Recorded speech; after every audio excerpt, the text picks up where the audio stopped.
Un petit contingent militaire français est arrivé dans la capitale du Groenland, Nuuk, selon des responsables, alors que plusieurs États européens envoient un petit nombre de soldats dans ce qu'on appelle une mission de reconnaissance. Le déploiement limité de troupes, qui inclut également l'Allemagne, la Suède, la Norvège, la Finlande, les Pays-Bas et le Royaume-Uni, intervient alors que le président des États-Unis, Donald Trump, continue de faire pression pour sa revendication sur l'île Arctique, qui est une partie semi-autonome du Danemark.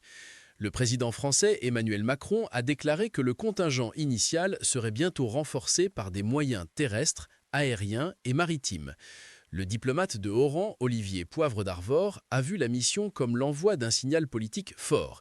C'est un premier exercice, nous allons montrer aux États-Unis que l'OTAN est présente.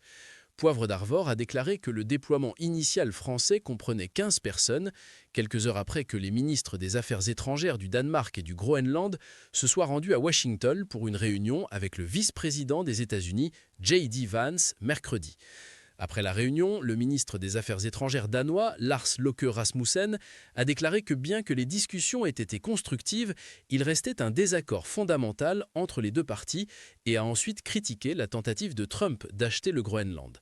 Pendant ce temps, Trump a redoublé d'efforts pour mettre le Groenland sous le contrôle des États-Unis, déclarant aux journalistes dans le bureau ovale que nous avons besoin du Groenland pour la sécurité nationale.